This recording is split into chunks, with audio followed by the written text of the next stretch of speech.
Oh, yeah. Hello, ladies and gentlemen.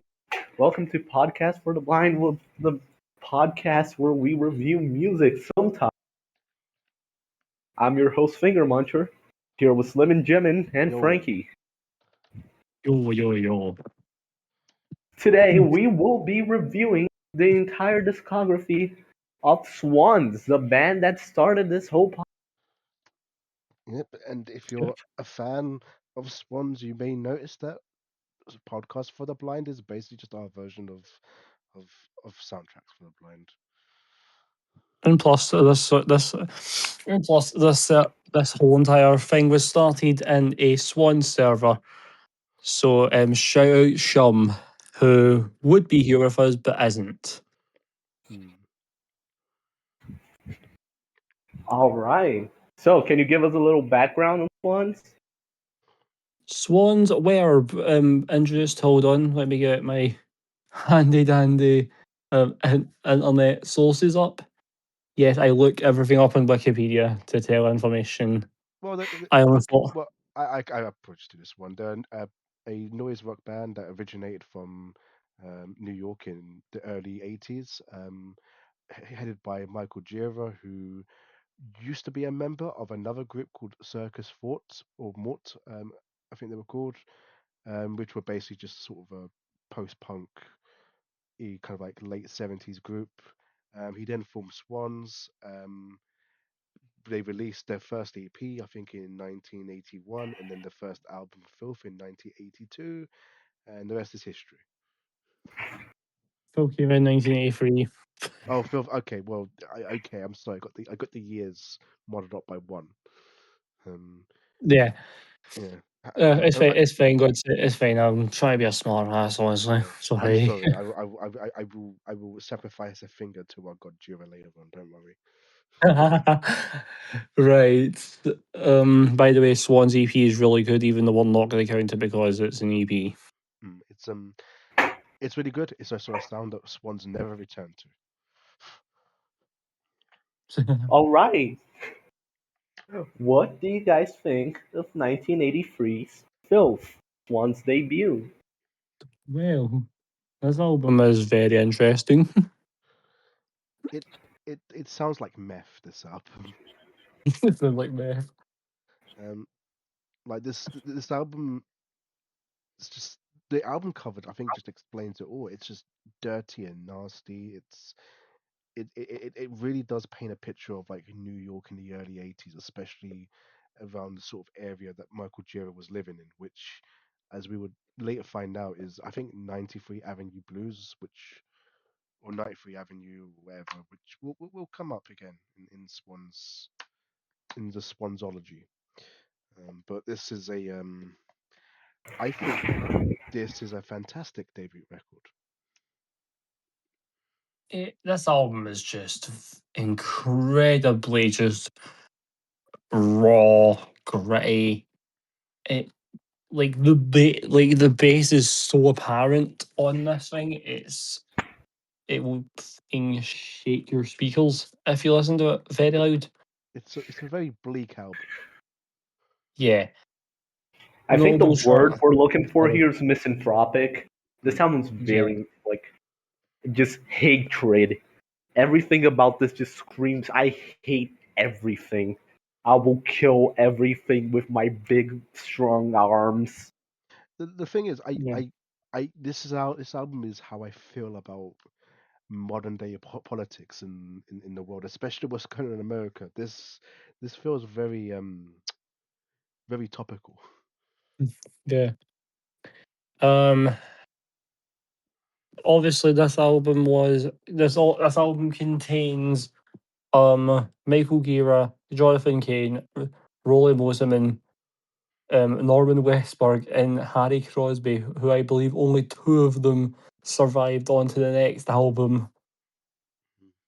And those two being, of course, Michael Gira and Norman Westberg, who are two names that you'll hear quite a lot because those two are the only. Well, one of them is the only constant member of Swans. The other one is the second most constant member of Swans. Yeah, no, Norman Westberg. It's crazy to think he's basically been here since the beginning, even though he hasn't been on every record. and he wasn't on the EP. He basically is as much to do with Swans as Michael Gear is at this point. I really like Filth. I'll be real. Filth is a really good record. The Plus, only real highlight sorry. track I can point out is Stay Here, which, again, insane track, especially for the time. For 1983, this shit was revolutionary. I, Like, I there weren't many albums like Filth by Swans. This noisy industrial punk.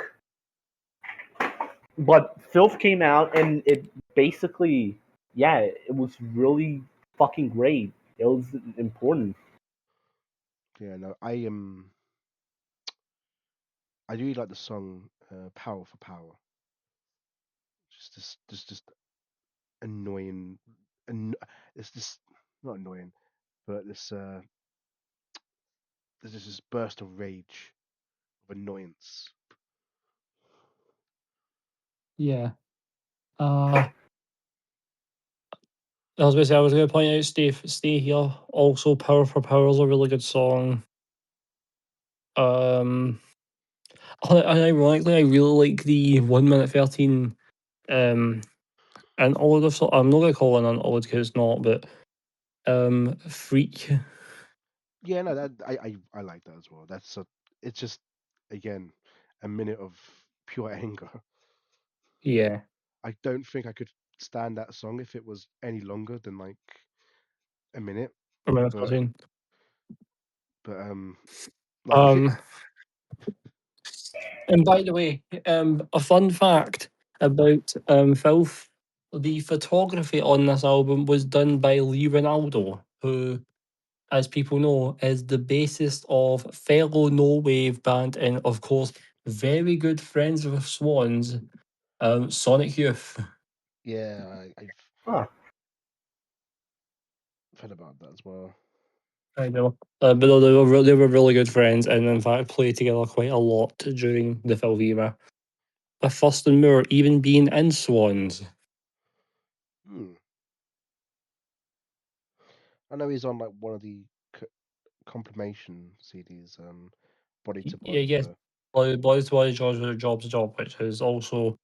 I heard it's really good. I haven't actually listened to it, but. it's one of like my favorite Swans releases. I'll Like definitely check it out. definitely like top 20. Okay, anyways, we will be going on now, I believe. All right, with this, we move on to 1984's Cop. What do you guys think of it? Well, the first half of this album is really good in my opinion, especially the song Half Life, which is the obvious highlight of this album. But the word I can really use to describe this album is underappreciated Hmm. because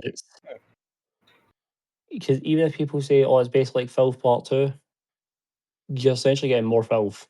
That's I To me, this album doesn't feel like Filth. Like Filth is just it, Filth feels like it's suffocating you with like it feels like it's strangling you.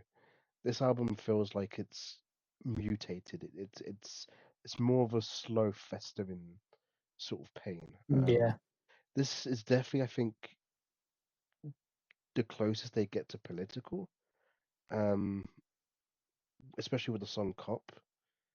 Whereas I think beforehand, the songs on Filth were more about the sort of sudden burst of anger that you have. Cop is more about the sort of power behind it. I think Guerra at this time was really interested in sort of like the power dynamics in society, and you could really hear that on the song "Filth," and you'll hear it again in like songs like "Raping a Slave" on the Young God EP.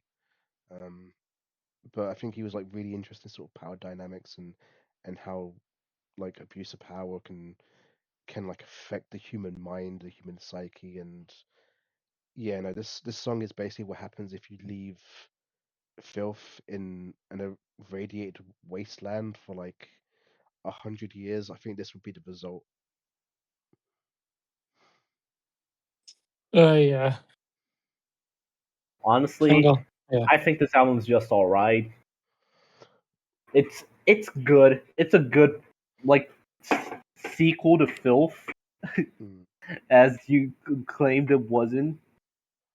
But like, I just feel like this album's heavy. It's good. It's all right. It's Yeah, all right. It's just I feel like it's too. I don't know. It feels more polished than Filth in a way, and I don't know if I really dig that. I feel like Filth being as raw as it was, kind of the main appeal, and it's Yeah. way heavier. Also, there are no tracks that really stand out to me. They all kind of sound very similar. I, It's all right. It it it would be a really good album for any other band, but like to me, it's just an all right album. see, I personally am not too impressed with it.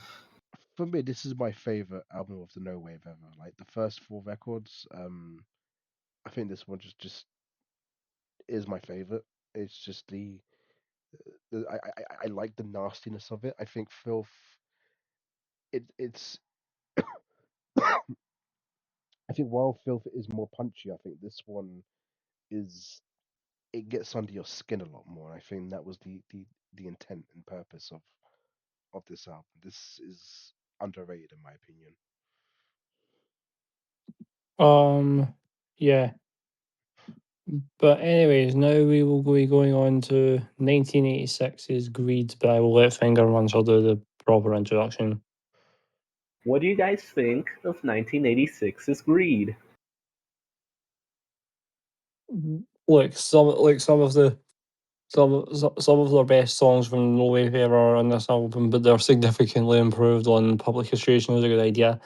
But Yeah, like for me, this and Holy Money are my least favorite Swans albums in general.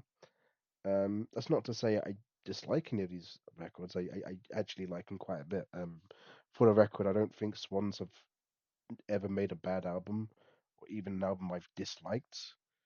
Um, they've all been albums that I think have been at worst a 7 out of 10. And Greed and Holy Money are the two songs that kind of just they kind of sit at the bottom edge because I think they do the least interesting stuff with their material. I think these songs sound a lot more polished than Cop. Um, they definitely have their darker moments. I definitely appreciate the sort of atmosphere that these two albums sort of hinder. Weirdly enough, I think these two records, the more they feel more relevant now, considering everything we've seen about the rich, because this album really does look into capitalism and the rich, and sort of look into the horrible world that festers within them. And yeah, these two albums feel more culturally relevant than they've ever felt before. yeah. Um Plus as well, fun fact, this is also the first album with Ronaldo Gonzalez. Totally. This is totally that's totally the only member that came in on this album Hmm. and Harry made Crosby a as well. very big impact. Well, also Ted Honestly, Parsons. this album just feels like this is Swan's least good album, in my opinion. Mhm. It's mid. Like I'm not even gonna sugarcoat it. It's just to me, they replaced the heavy, misanthropic like anger of the previous albums with self hatred, and the noisy with just industrial punk and stuff. And I don't think it works. I think the switch is way too. They can do self hatred well, and they do it well in future albums, but it just doesn't work when they're trying to do wave stuff alongside of it. Yeah, this album just isn't my cup of tea. I don't dig it. Um But to be fair, we can thank this album for one thing, and it is that is it being the first ever full Swans album to contain contributions from the absolute queen herself, Jarbo. Yeah, no, Hmm. just she's such an important member of Swans, in my opinion, and Yeah. in my opinion, is the one who, in many regards, saved Swans. Um, Yeah. Anyways, we will talk more about Jarbo with later albums. hmm. All right, what do you guys think of 1986's Holy Money?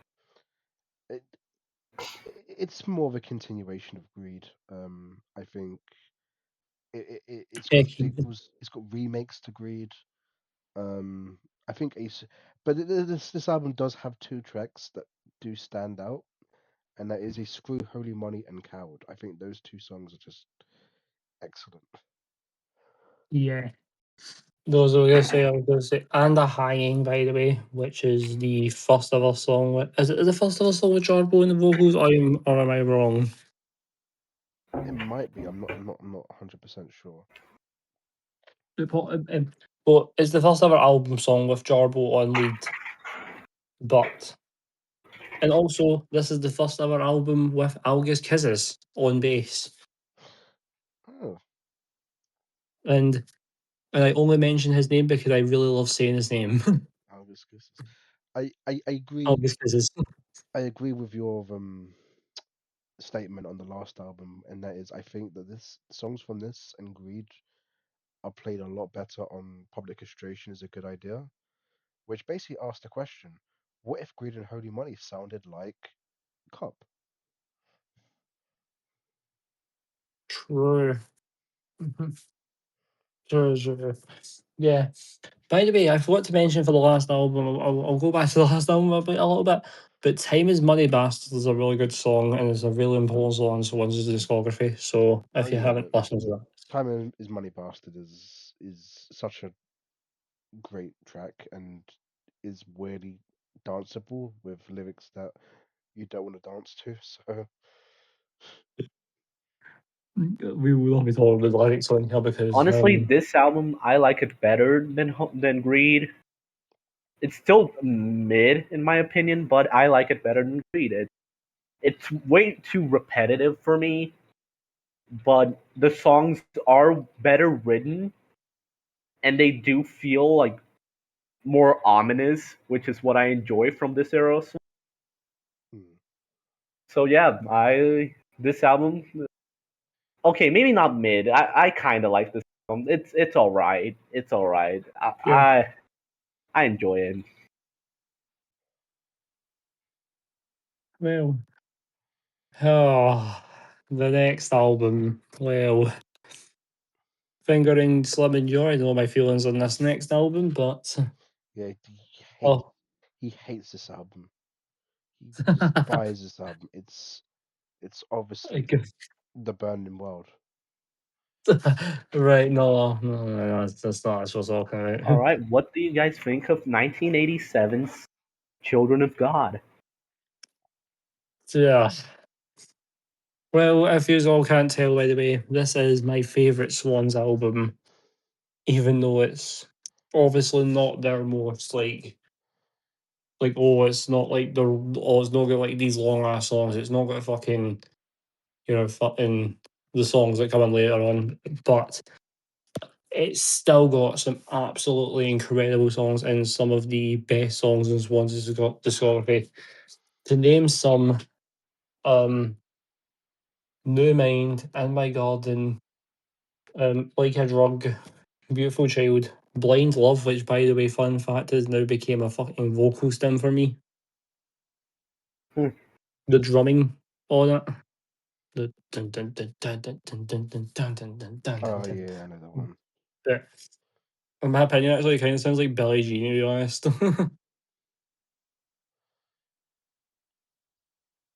So, yeah. No, I love this album, like, a I lot. really like Children of God.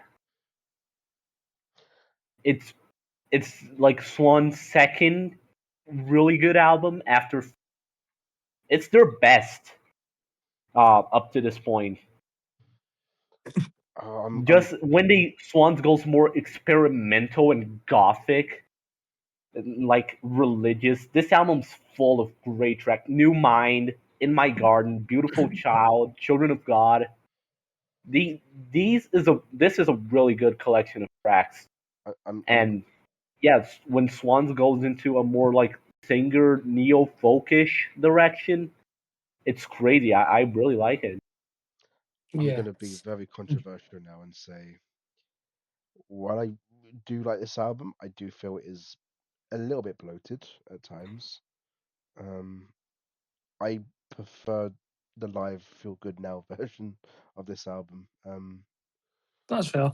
I think you know songs like New Mind and Beautiful Child and You're Not Real Girl. I think they're all great. Like a Drug, I think is a good song, but my God, the Feel Good Now version just blows it out of the water. It's such a good. I don't know. I think Feel Good Now. These songs work better in a live setting. Like this is the first album which by Swans, which I feel like these are the demo versions and the live songs are the better versions Well, if they are. by the way, indirectly, we have a new guest on this.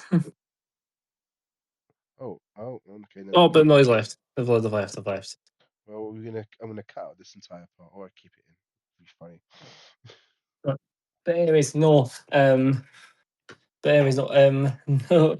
What do you guys think about 1988's "Love Will Tear Us Apart"? I'm kidding. Oh, I like this.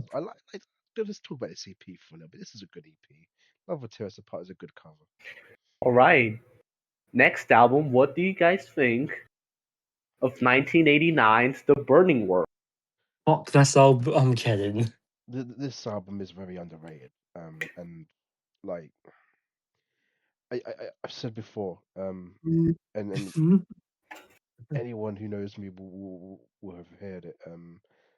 This song has some of Michael Java's strongest performances.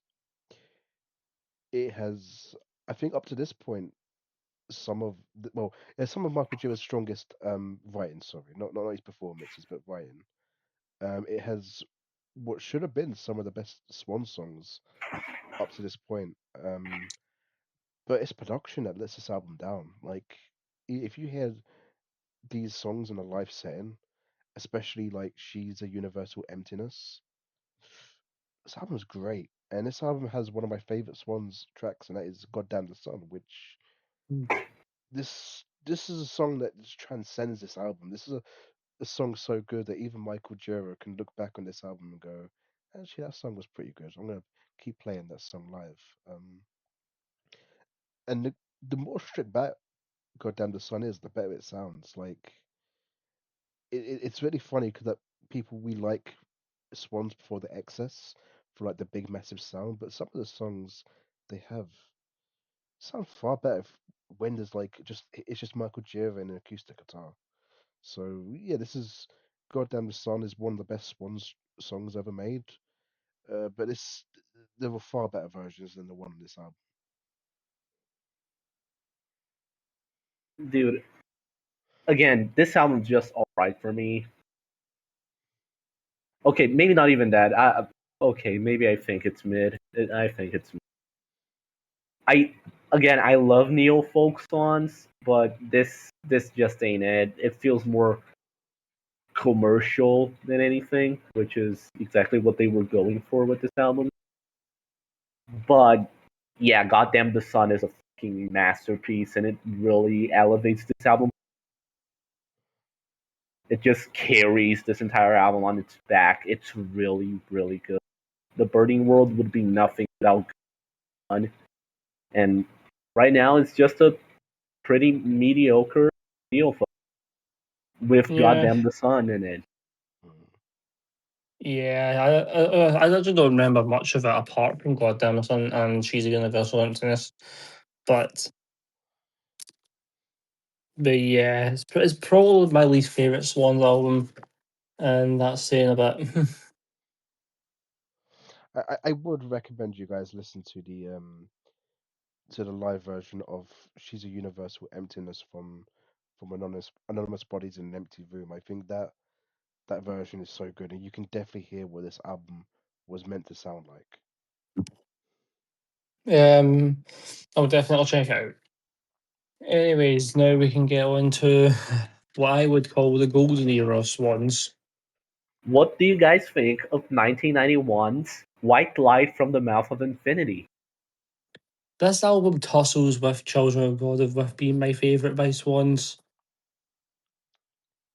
So as you can tell, I really fucking like this album. It's definitely one of their most beautiful sounding albums. I mean, listen to the first couple of like seconds of Better Than You, and you'll get like exactly what this album. Well, not all of it, obviously, Mm. but this thing does include my second favorite Studio Swan song, which is "Love Will Save You." Hmm. Yeah, for What me about this you, Jimin? for me this album is this album I think this album's grown on me like over the past few weeks. I think it's still a little bit bloated, like Children of God. However, I think this has got some really good songs. This is some of the best songs by Swans from this era. Um, Especially from like the sort of, let's say, the first ever of Swans, where before they broke up. Um, I think, yeah, I mean, I don't have much to say besides I think this is their best album so far.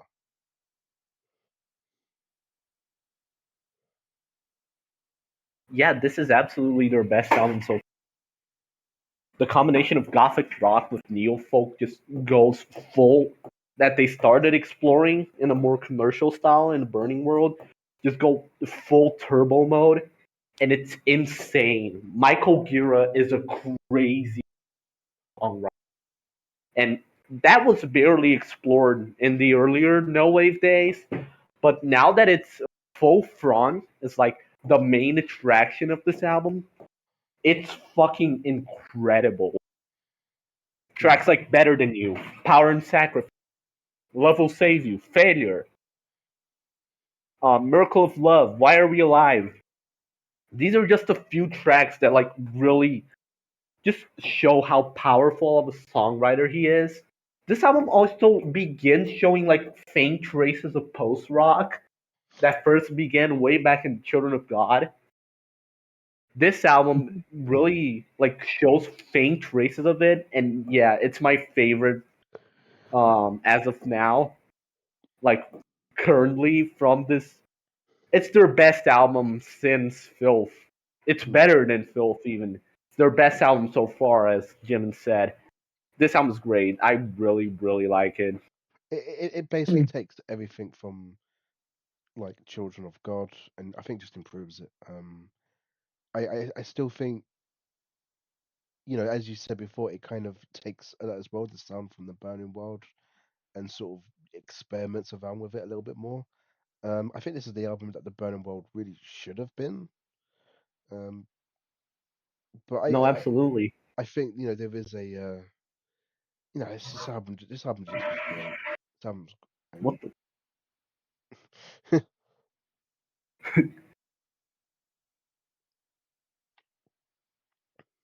Yeah. Anyway, is that all we have to say on My Life Infinity? Yeah, I think so. Yeah, probably. Yeah. All right. So, what do you guys think of 1992's Love of Life? I don't remember much of this album, so I'm shutting up. This. So whereas I thought that Greed and Holy Money, like they were two parts of the same album, this kind of feels like B-sides to Wildlight. It's definitely more country-esque, or like definitely more folkish. Definitely leans on the more folkish side. I do really like the song Amnesia from this album.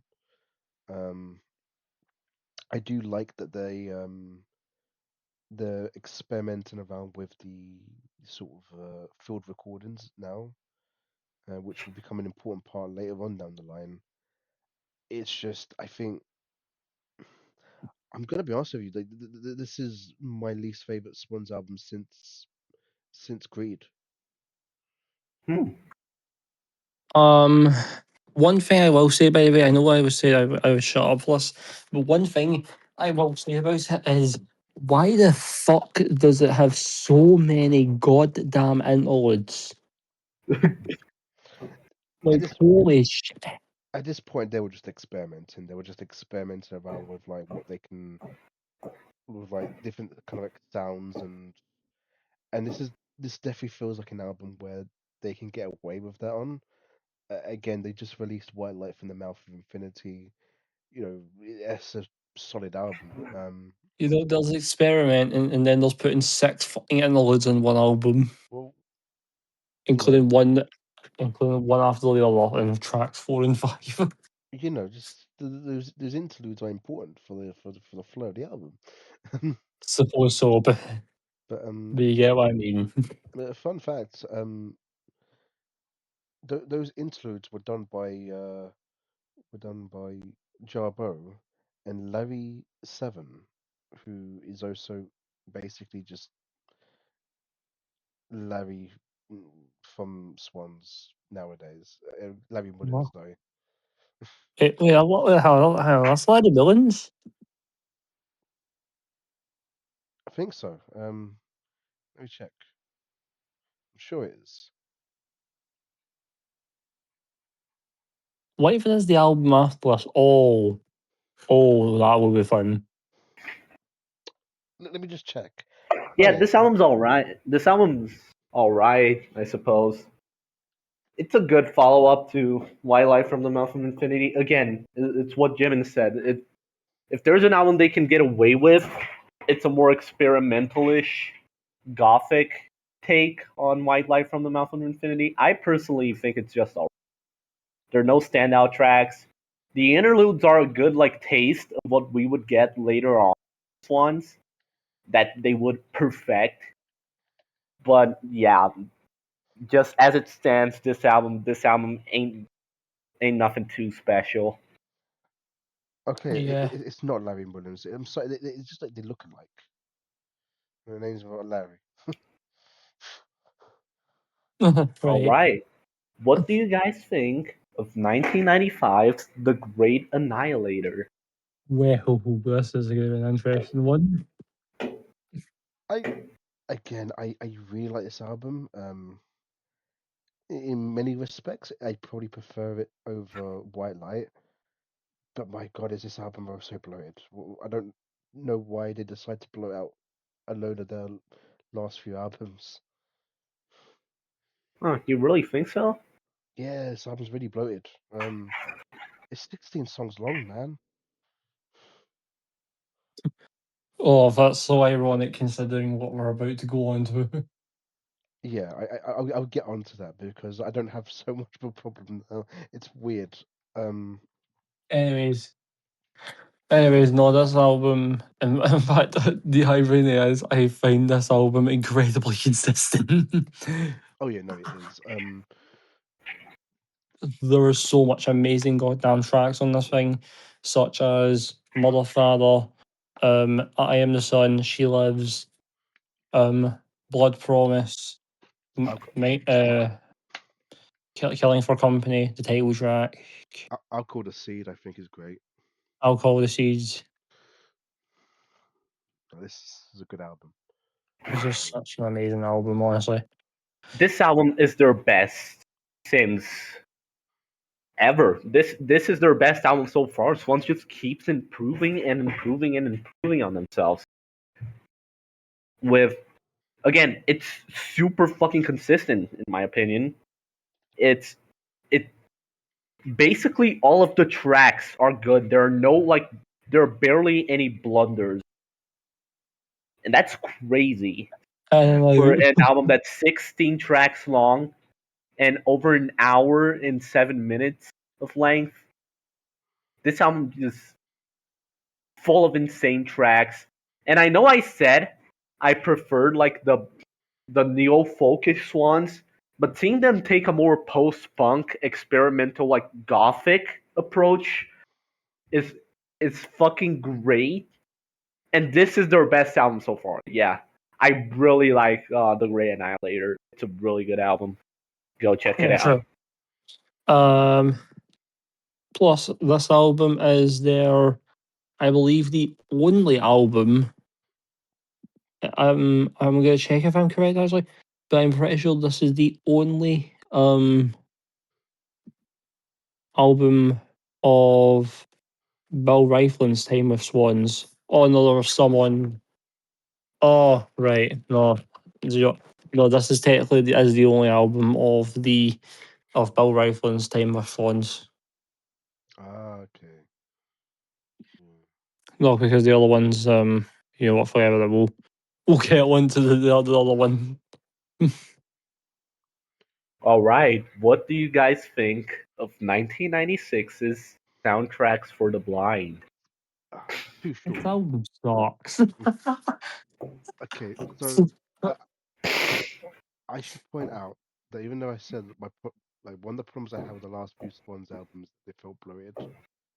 Um, Even though this one is 26 minutes long, I feel like its exhaustion and bloatation is a feature of the album rather than a critique.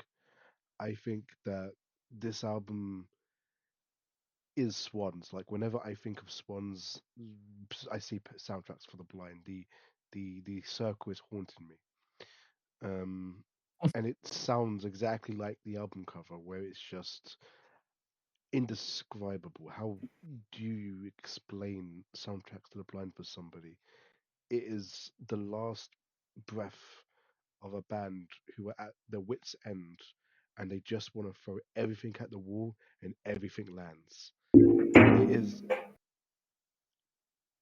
it is not my favorite Swans album. It's not my favorite Swans studio album, but it is an accomplishment of music and art, and it haunts my nightmares. This is a 10 out of 10. No, absolutely. I agree with everything you just said. This album is a fucking miracle. It's so bloated and full of experimentation that was nowhere to be seen at the time. Mm, And it's just so. It feels incoherent at the same time. It flows like a fucking river. yeah, It's the fucking beautiful ambient and drone tracks mixed in with the, let's face it, fucking helpless child and the sound.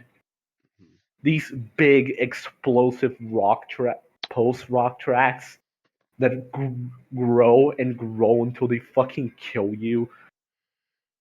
This album is a fucking masterpiece, and I can't even deny the cover is insane for how minimalistic it is. It feels exactly like you said. It just feels exactly like the album. It's just this empty gray circle in your fucking mind. It's crazy. Two CDs stacked with insane tracks. This album's a fucking masterpiece. Like it's Swan's best. I'm just gonna spoil this video. Swan's never touched this. I I think they top it. I think they top it quite a few times. But I will say this: I've seen complaints about how Yarp 2 and Surrogate Drone kind of feel dragged out on the album. My response to that is they somehow flow. Those last three tracks flow so well together that you barely know when the album ends. The album feels like it goes on after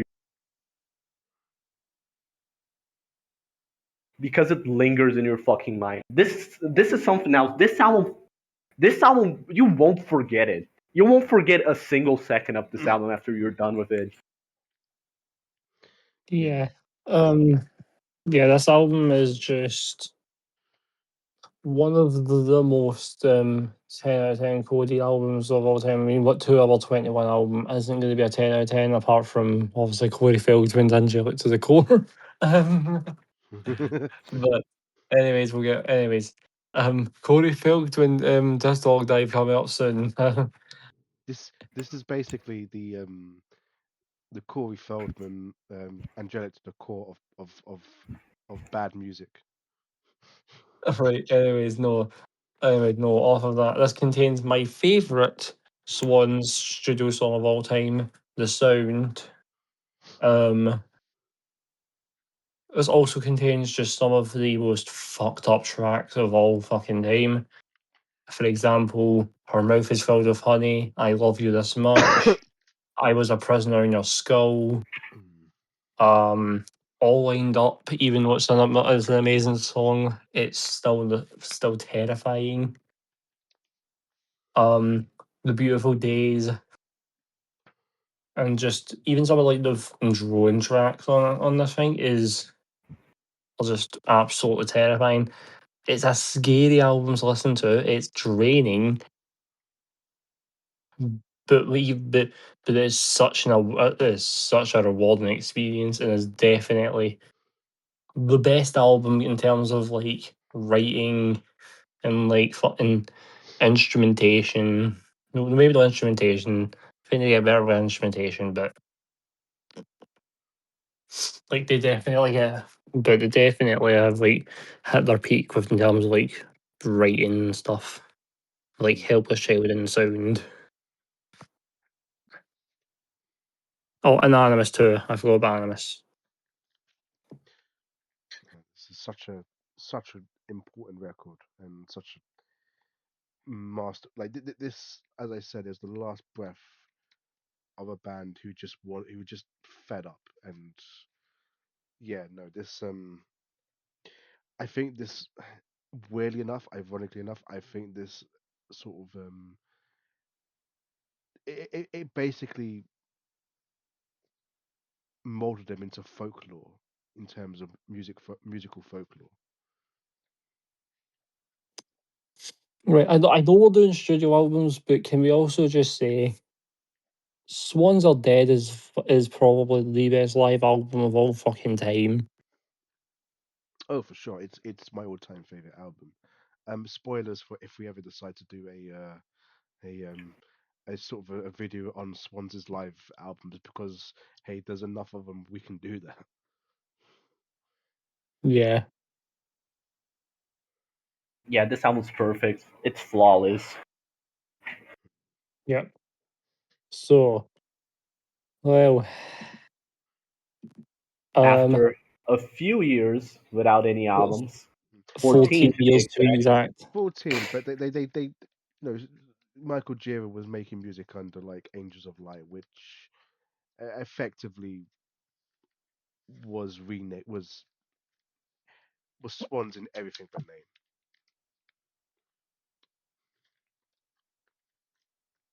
True. But But anyways, after after 14 14 years, years, Swans dropped 2010's My Father Will Guide Me Up the Rope to the Sky. What do you guys think of it? I found the longest album title I've ever heard, apart from the very long Midwest emo title from fucking Captain Jazz. But anyways, um, this album is, in my opinion, very underrated. Mm. Um, obviously, it's not obviously even if it's post hiatus, this album is absolutely not part of what would all go on to be Swans' big sound. This is incredibly like the Angels of Light. Um and also this also introduces a new cast of people into the Swans folklore, including For Harris, and including For Harris, who would be here for like 3 albums, I believe. He's on these 4 albums and then he departs. He departs just before uh like uh the Glory Man tour, I think it is, because he's not on Dead Essence. Aye. Wait, did Priv Teacher join on? Yeah, no, that was the first one with Priv Teacher too. So This is the one. Basically, so w- I'm going to disagree with you in a little bit when I say this. I think is the start of the big sound Swans. Mostly because I do think that this is a prologue to the trilogy, as it has all the same kind of like members of the trilogy. yeah, true. But yeah, true. But I feel it sounds a lot too much like the Angels of Light to be big sounds. That's fair. A big sound. I can see it. I do think that this is like very much them. We can agree to disagree. Yeah, we're gonna do to disagree. I'm gonna be Yeah. real. This album's just all me. As a return to form, it feels like it's building up. It's like a step in the ladder that is what they will go on to make after this revival. Um, this album is the complete opposite of the Burning World for me, in which in the Burning World the closer is like the song that carries the album. For this, it's the opener. No words, no thoughts. This song is fucking amazing, and like again, this is Swans going full big sound, post rock, loud post rock, and the post rock they started doing with Helpless Child and the sound of soundtracks.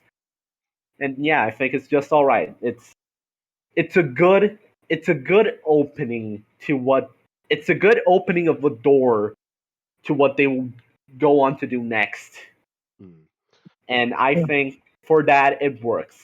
I I I think this album is very underrated. I can sort of see where you're coming from when you say it sounds like Angels of Light. I mean I can see it. It sounds it sounds more of a progression of that sound. To me, this is the link between Angels of Light and later Swans. Um, I say that because like none of the tracks are really extended. They're quite short for Swans, especially around this time period. Um, but I think you got songs like Eden Prison, which it's like a teaser for what will come later on. Yeah, this album is great. I really like this album. This is a good return to form. It's sandwiched in between one of the best, like like one of the best goodbyes like from a band and just a trilogy of masterpieces. So it had no chance. Yeah. But anyways, Due to so technical difficulties, we had to switch where we were recording, but we will continue from 2012's This Year. What do you guys think of it? This was the okay. first Swans album I bought. Um, so this started off the collection. For a while, this was my favorite Swans album. Um, I think going back to it now and after re-listening to like the whole discography like many times, this is still a solid album. This is still a great accomplishment for any other band. My biggest problem with it, this is a weird technical issue that I think only I have. I don't really like whatever mic they used. It sounds way too thin. So Is that your only issue with This Year? That's probably my biggest issue with the C. Yeah, it's like I don't know what they used to record it, but it sounds way too thin for me. um in my opinion, Honestly, this it, okay. no, you So can go first. You can go first. you sure? Yeah, Okay. sure. Okay, cool. Anyways, anyways, in my opinion, this album is my favorite of the oncoming trilogy. Spoiler alert. Um, but this is because like I'm in love with the dark atmospheres of this album, especially throughout like For example, songs like the title track or the Apostate or 93 Avenue Blues. I'm also a pretty big fan of the two like very short tracks. Hold on a second, actually.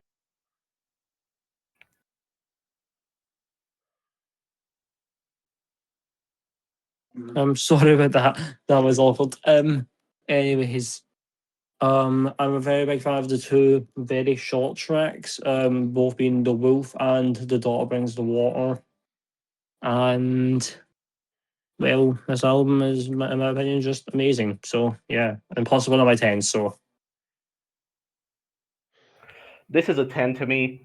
I know something you recognize throughout this podcast is that I give out a lot of 10s, Oh but yeah, that's because I'm a music enjoyer, not a critic. yeah. No, I, Like, my thing is I like music, not I know how to find flaws in music and criticize it accordingly. I think this album is fucking flawless. It's beautiful. It's dark. It's deep. It's conceptual, I think. Because I've seen some people say that it has like a whole story, like a concept behind it about this guy going into the woods and becoming the weird creature on the cover. And like I think that's awesome if it's true, but I couldn't catch it at all. this is so basically what you're trying to say is that this is the story of Little Red Riding Hood, from the point of view of the wolf, or at least the grandmother who turns into a wolf. yeah, probably actually that's a very good. That's a very good. That's a very fucking good. Anatomy there. Interpretation of the seer. The seer the if the big bad wolf was like a sphere, as the back cover of this album implies, that the front cover isn't just a picture of the head, but in fact the creature's entire body is just a little furry sphere. Like yeah, Which honestly, I'm in love with this idea. I am obsessed with the fact that this fucking bizarre, amazing, beautifully painted, but also really, really funny cover is just of a little dog sphere thing. I just like the fact that the back cover is an arsehole. It's an also shot, yes. It's got a little bum shot there, because we're seeing Mr. Jira's was it furry fetishes there. Don't fucking say that. Oh, yeah, he would if he hears this, I'm gonna be definitely like cursed on the next album. But like, uh, yeah, this album is incredibly fucking consistent. I think there are only 3 tracks off of it that I don't like. Those being, unfortunately, the short tracks and 93 no, Avenue B Blues. What, you don't like 93 Avenue? That's like the heart of the I album. don't, unfortunately. it's scary as hell. Or Though. did you just call it the heart of the album? Yes. It The kind of ambient is. fucking dark drone bit? Okay, it kind of is. To be fair, It basically it is. Not the sprawling, grand, also dark, more and ambient-ish fucking title track. That's way better. yeah. It also Wait, happened wait, to be the actually, title track. I I see mean, what you mean. I see what you mean, but at the same time, just because it's the title track doesn't mean it's the heart of the album. To me, like 93 Avenue Blues is a great conception of what this album is. When you think of this here, most people are gonna go straight to like 93 Avenue Blues because it stands out. It captures the atmosphere of this album perfectly to a T. The title track also does that, and it does it over 32 minutes. And 93 Avenue Blues does that over the course of like 7 minutes.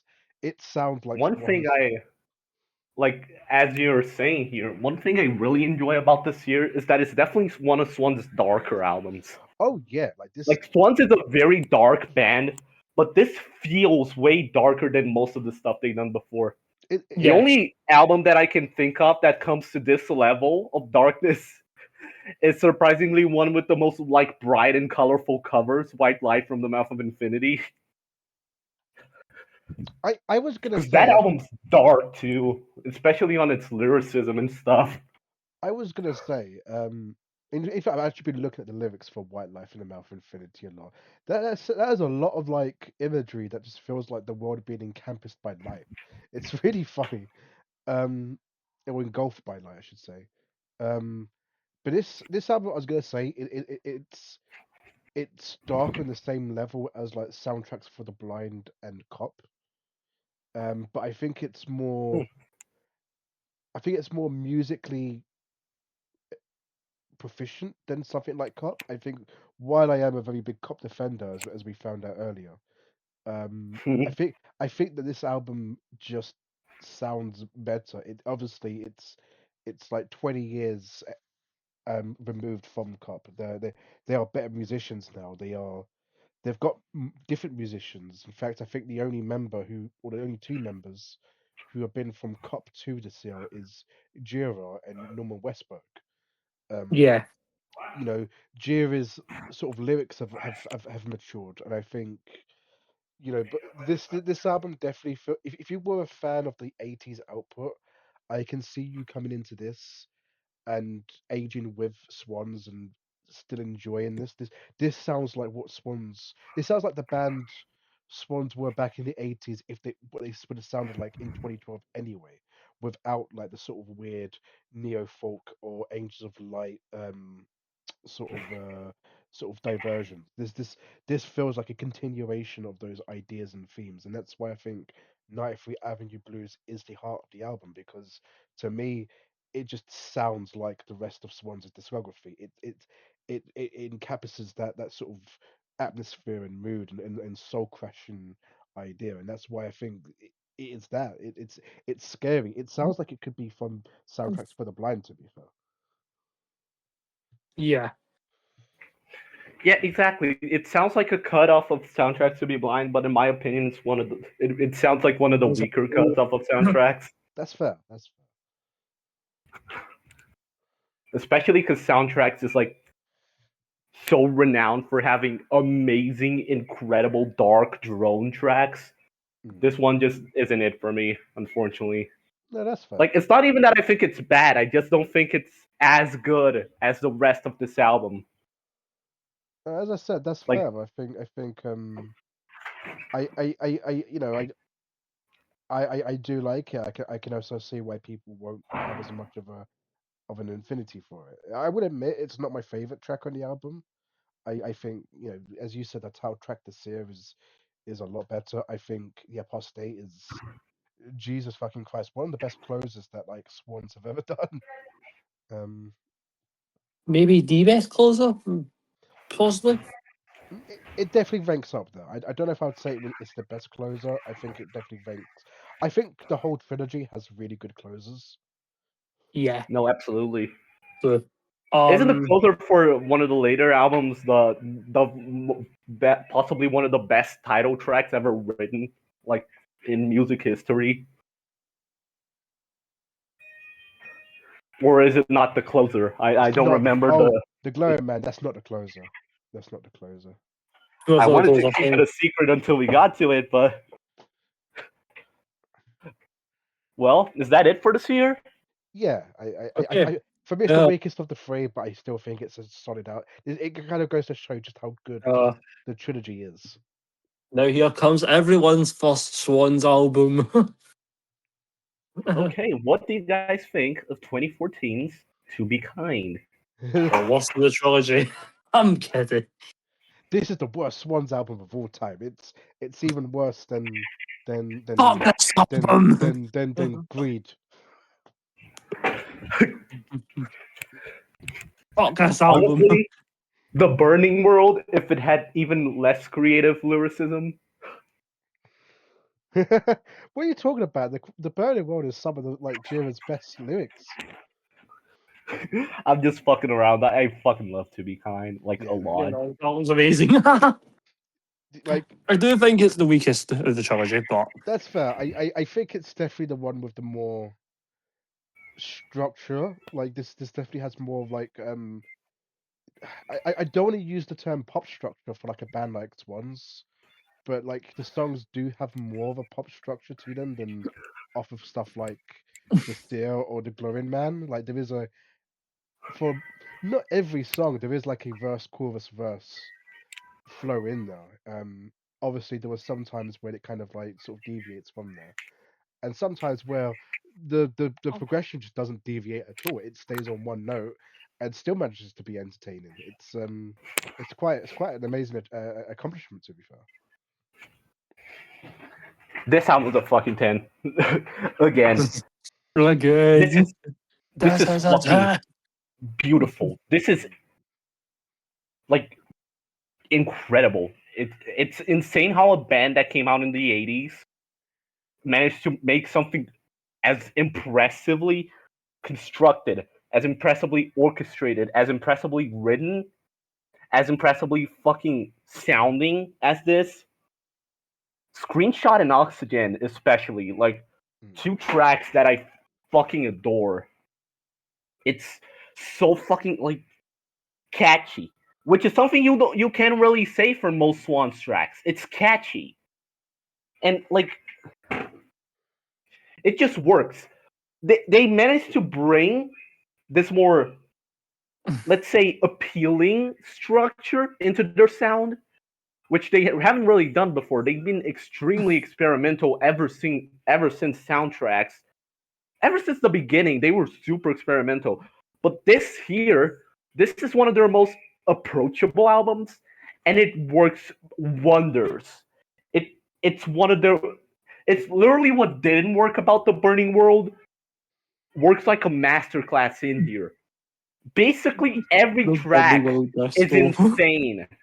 Every fucking track in this could be considered a fucking standout, except maybe some things we do. I was And a even bit. then, I don't think that's an especially bad track.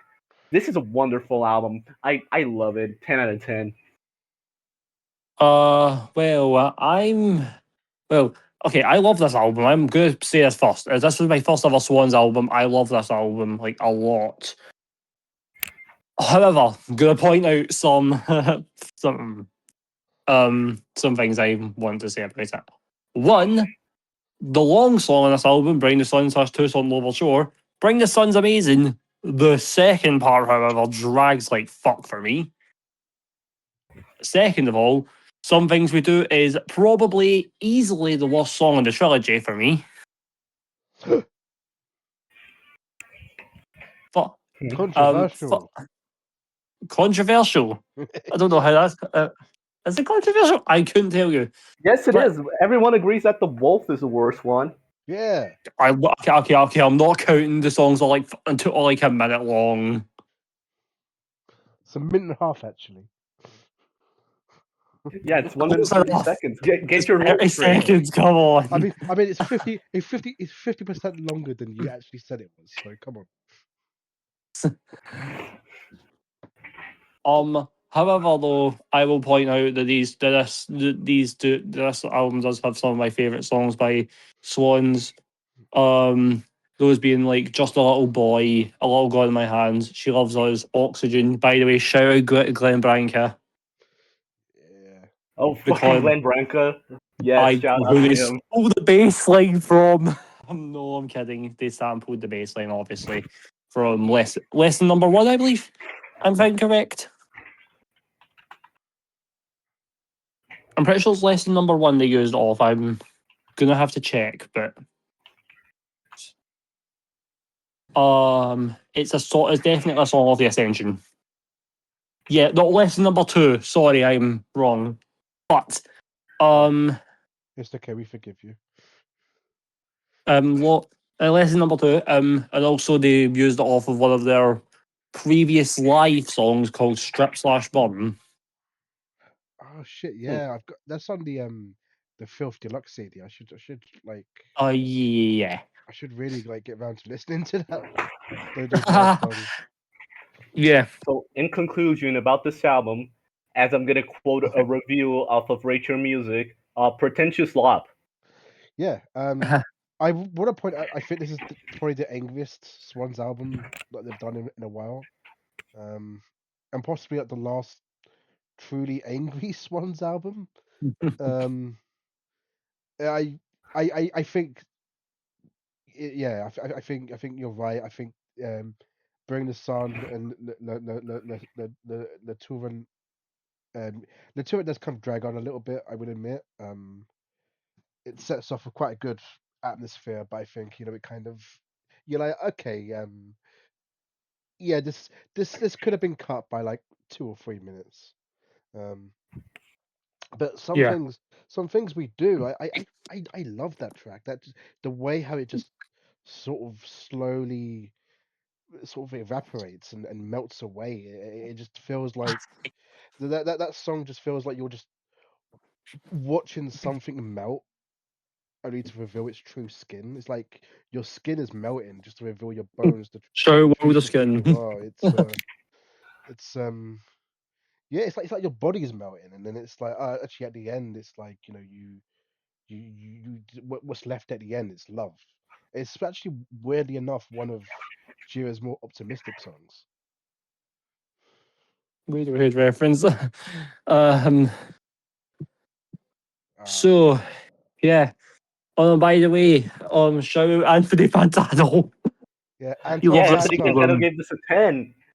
Fantano gave us a 10. So if you have no reason to listen to it, that's a reason for you. Yeah, Yeah, All puts it on hail the the Lord same level Fantano. as that album made by fucking Pusha T, Diddy. Oh God. Oh Jesus. it just Okay, We so mentioned Pusha T in the Big 26. again, quoting the same Reacher music review. Wow, I really didn't like this. I had pretty high hopes for this, and I ended up hating it. It's just so damn boring. was that Todd the Right. Shadows or something? No, I love Did Todd. we listen I to love the Todd. same album? I love Todd. All right. So, Todd, what if do you you if guys think of 2016's The Glowing Man? uh Oh, here we go. okay, best Swans studio album. The best one? The best one, Ooh. yes, my favorite Swans studio album. Take. The I Glowing actually, Man. I can actually see it. I can actually see it. The Glowing Man is just it takes everything from the trilogy, and let's put it this way: everything that Swans was and have ever been, and encompass it down to a perfect 2 hours of music. The very fact that like Swans Oh, have managed, 58 actually. the very fact that Swans have managed to give us like 6 hours of just some of the best music out there, and they managed to cap it off with the best, with just a beautiful opening, a beautiful closer, songs in between that are just they hit you, they never hold up. Um, and then you got the Glowing Man itself, the title track, which is possibly one of the greatest things that Swans have ever done. It's such a fucking fantastic song. Like it's one of the best songs ever made, hands down. Yeah. No doubt about it. Like, Yeah. getting this off of the way first, The Glowing Man is not only one of the best title tracks ever written, not only one of the best Swan songs ever written, one of the best songs ever written in general. Mm. It's in my top 100. It's like, Yes. it's this beautiful, cascading, destructive, powerful ballad of fucking agony, of fucking grooves and guitars, and it's such a beautifully made track. It's Mm. everything. Everything you can ask for from a song, from a 29-minute long song, is here tenfold. 50 It's actually. I'm kidding. it's an insane track that I recommend everyone listen to ever. But this album has other tracks, Mm. and these other tracks are really good, really good. Literally, only people like us is a little bit of a dud for me. But the rest of the tracks are fucking crazy. I fucking love all of the songs on this album to death. Yes, it's a 10 for me too. Like barely. But This album, oh, sorry. it's my least favorite of the trilogy. My order would go like To Be Kind, This Year, and then The Glowing Man. But all three are 10s, so it doesn't really matter. I think I just realized This that. album's this album's fucking great. It's masterfully It's everything that worked about To Be Kind, like groovier. Mm. Not less experimental, but it's a little more experimental than To Be Kind, but it still works. And it's still very, very good. I really love this album. I just Bef- want to point something out. All three of us have like very different opinion, like very different like lists on how we look at the trilogy. So, for example, my least favorite is your favorite, and like, and so forth, and My like, favorite is Frankie's least favorite. yeah, your favorite is Frankie's least favorite. So it's like all of our lists are very different. All just like, um, right. Before I give my opinion on this album, I would also love to shout out Sonic Youth's debut album, "Confusion Is Sex." hmm. If you're wondering why are you shouting out Sonic Youth, this is completely different from the Glowing Man. On track 6 of that album, there is a song called "The World Looks Red," coincidentally written by the man who we're talking about himself, Michael Gira. And on track 3 of The Glowing Man, when you look at that, "The World Looks Red, the World Looks Black." He uses the song "The World Looks Thanks. Red" on this. So, would that be considered a cover song then? Kinda, but obviously it's because obviously Gira wrote the lyrics, so Yeah. yeah. But it can be Michael considered. motherfucking Gira Volume 1. Mhm. Yeah. Yeah. anyways, anyways, off of the yacht. This album's amazing. This album quite literally has my name in it on track 5. Frankie M. Oh shit! So that's what that song was about. That's about me, by the way. I I just want. had I had, I had a heroin addiction, you know. No, I'm 18 years old. I don't think I'm having heroin anytime soon. Well, Anyways, it was at the age of 8. He had a heroin addiction. it was He age managed. 8. He managed to like get past it though by the age of 9, and we're all very proud of him. Um, I Anyways, do want to like say I give a really big shout out to the live version of this album, not the Gate, which is like Jesus Christ, the Glowing Man live. You need to hear it to believe it. Like just how insane. Even the version of Deliquescence is a masterpiece. Just shout out the Frankie knot. M live, yeah, the knot. But we're getting ahead of ourselves. That's a conversation for another episode. Oh. Anyways, Foreshadowing also is a I would literary like term. also I would like to say what I said about the apostate being my favorite Swans ender is a lie, because finally peace exists, and that song is not a better song than the apostate, but it's a better ender than the apostate because genuinely it ends the trilogy, if not only this album, off in just And such a fucking incredible manner. it's also a really fitting track because it comes right after possibly the most energetic and I'm gonna say possibly the best song on the fucking trilogy, The Glowing Man. Mm. It So may be. it being finally peace makes sense. Yeah, they finally finished with re-recording "I Crawl." By the way, I know we're not on To Be Kind, but I want to say this: fuck the Oxygen edit. The Oxygen edit. I've not even Yeah, heard the Oxygen edit. I think I might need to give my ears a listen to the Oxygen You edit. don't need to. It's it's a literally just tragedy. Oxygen, except it cuts off all the buildup. Oh, it's even better. Even better. Anyways, off of that.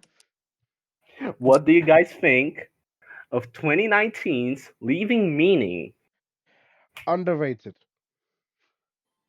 Ooh, Um, this has my favorite closer. Snore. No, I'm joking. This album's actually really good. This album didn't hit me. Funny enough, you say that this album didn't hit me until I listened to it when I was like really tired and just half asleep and half awake, and then it's just that kind of like that weird phase that you're in where you're half asleep, half awake. It just felt really kind of like it felt really enlightening. That moment enlightened me to this album, and I felt, oh, this is such a beautiful album. Now bear in mind, I was listening to the vinyl version, so it cuts off possibly my least favorite Swan song, and that is "Some New Things." Hmm. Um, so some new things, by the way, just listen to this album without some new things. The ending works so much better, and and then you kind of get to My Phantom Limb, and throughout the entire album, you just feel like you're ascending into heaven, and My Phantom Limb just brought me back down to earth. It is an amazing ending. What I will say about this, by the way, is the three songs off this album, those being The Hanging Man, Leaving Meaning, and Cathedrals of Heaven, were performed live on the later live album Live Rope. They were all significantly improved on those. Oh yeah, like with some more instrumentation, and to be fair, saying that like Live The Hanging Man's incredible, by the way, so shout out that.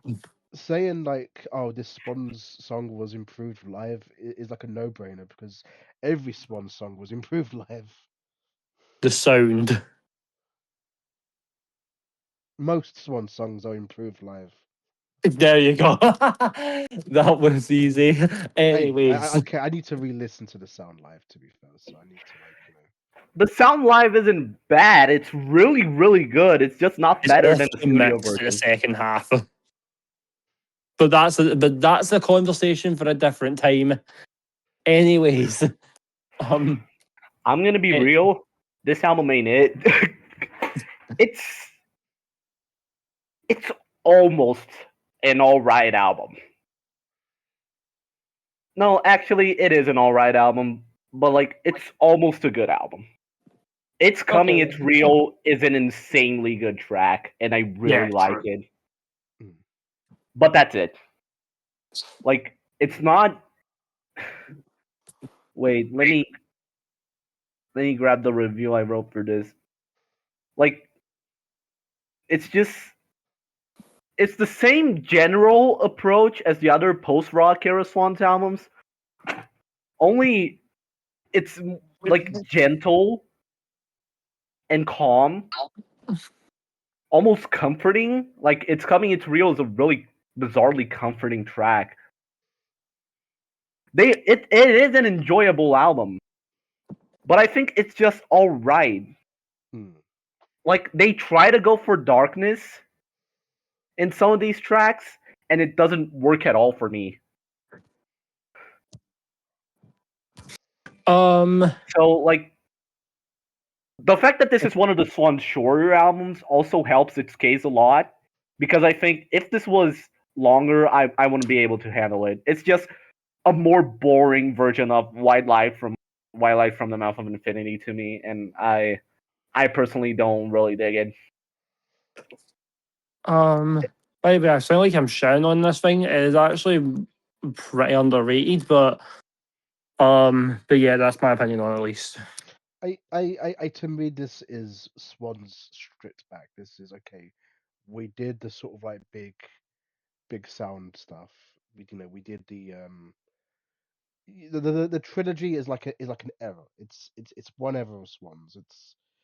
It's them sort of reforming, refining themselves in the 2010s, and then going, okay, we and they did that, and they did it to massive success. And this was them, I think, realizing actually we kind of were burnt out by that. Let's just sort of go back and strip it down. This strip Swans back down to its bare essentials, and that's basically what this album is. I do like this album a lot because of it. I think it's definitely a an experiment, and for me, it works. I know it doesn't work for everyone. Case in point, the various discussions we've been having about it. But I think Michael Gira has always enjoyed the more acoustic side of music. It's why he stripped it Swans back before and did Angels of Light. Um, and I think this is definitely returning to those Angels of Light ideas. It's just obviously doesn't work for everyone, and that's fair. I think some moments sort of meander a little bit for me, but I think overall this is a successful album for me. Okay, so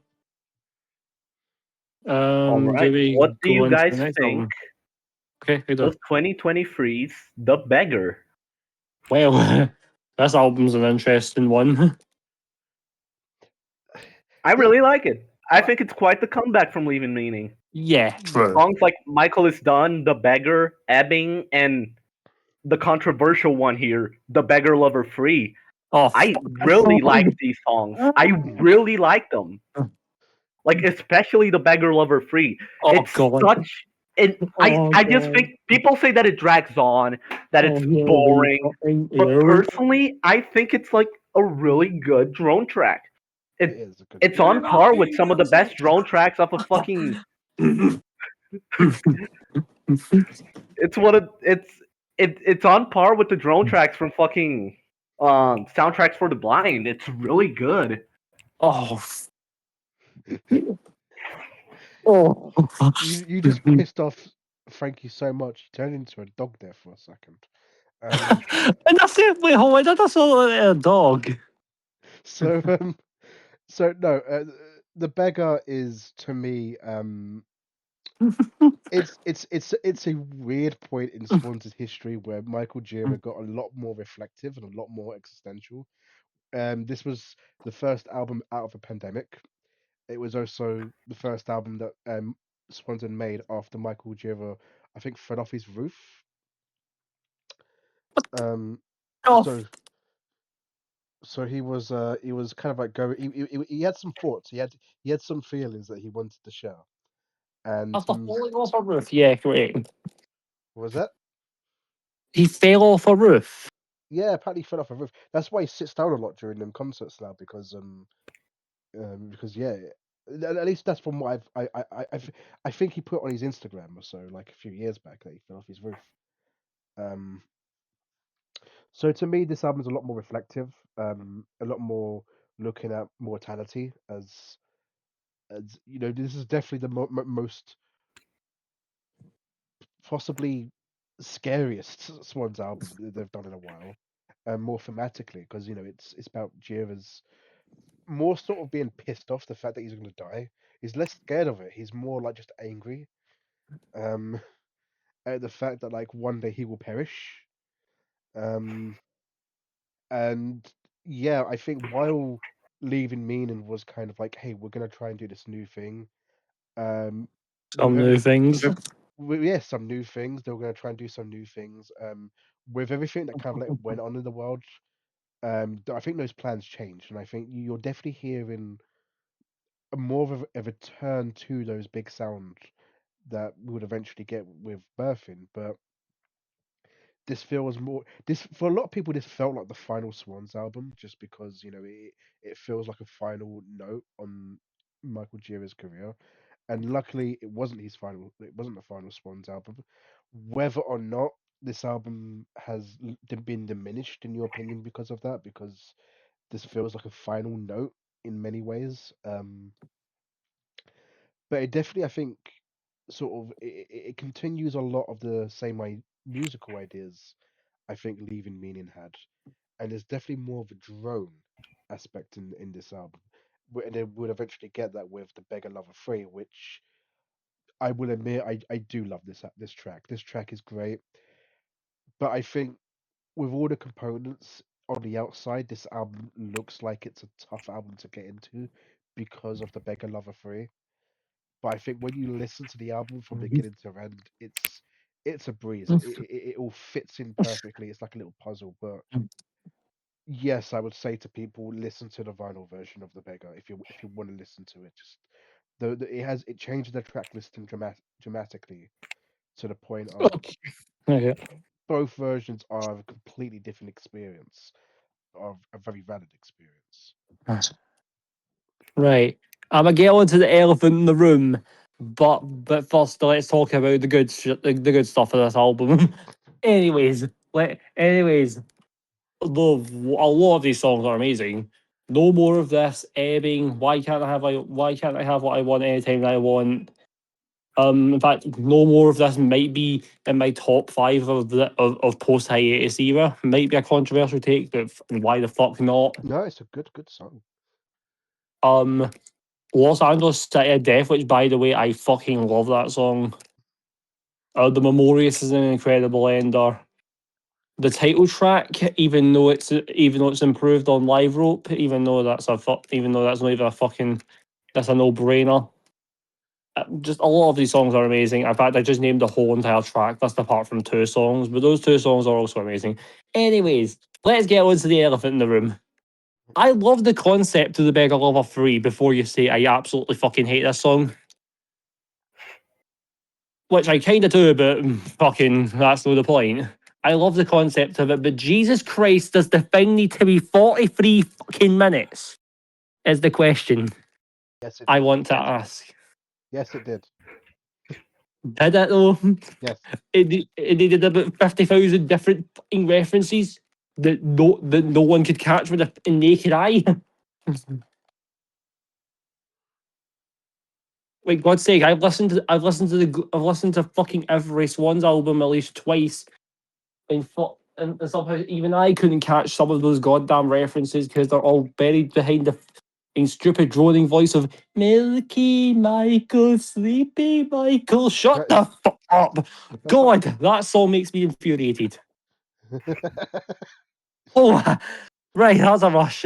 Anyways, yeah, stop.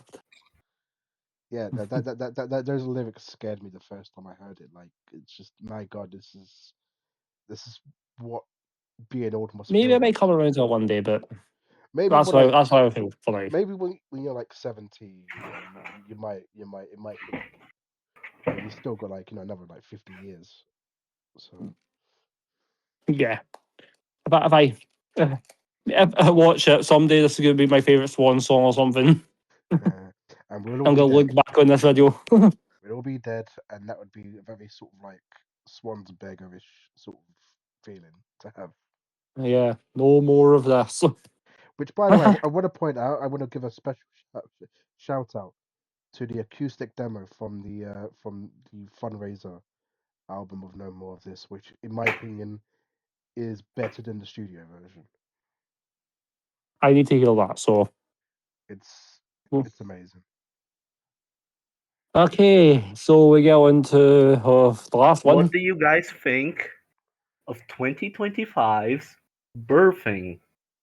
This is I'm gonna have a this is such a great kind of like finale of the big big sound ever that really wasn't a big sound ever, because this ever really only consisted of 3 albums, and 2 of those weren't really big sound.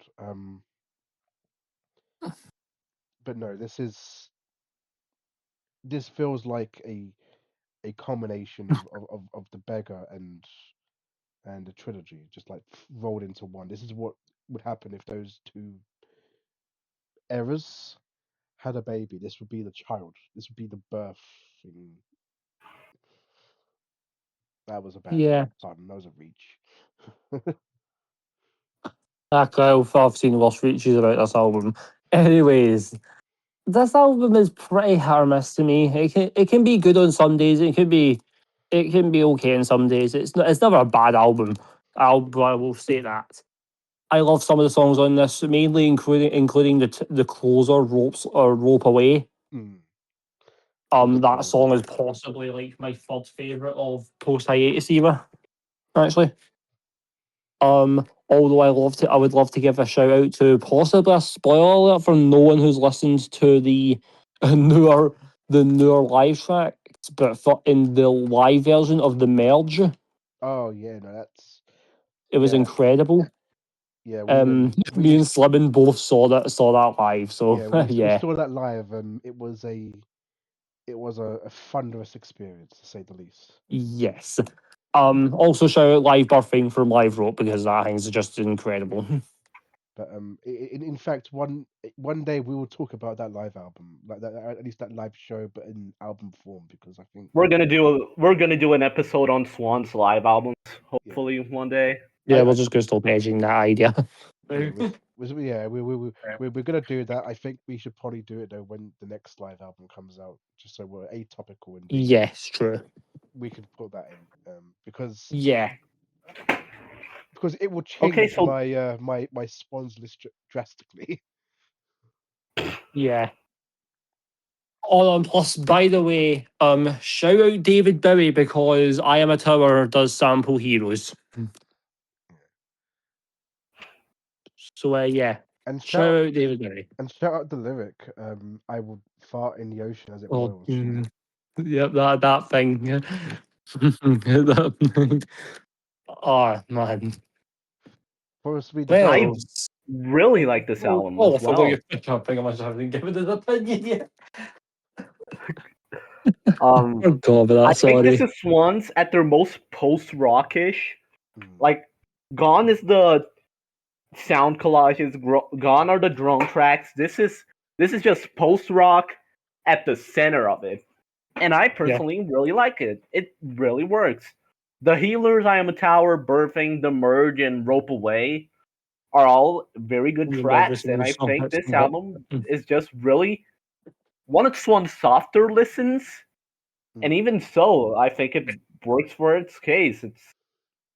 I think it's a really good album. I really enjoy it. The Oh, cover too. The cover really exemplifies what it is because it's the cover of Soundtracks for the Blind, except it's soil. It's is it? Didn't someone find out that it was like basically a stock picture from Target? Yeah, exactly. I don't know if it is, but even if it is, it just sounds like the post. It just sounds like the post rock the part of Soundtracks for the Blind, and it works in its case. I really like it. Yeah, no, this is possibly my favorite album. Is my favorite album since The Glowing Man. well, okay, one thing, by the way, I will say about your opinion, Finger Muncher, is funnily enough, I'm pretty sure that's the reason why I wasn't too keen on this album in the first place, because obviously before I listened to this album, I'd heard like the most like fucking weird, like some weird shit from Swans. Which, by the way, for context, this was the third ever Swans album I listened to. I think I'd listened to Two Behind the Seer before this.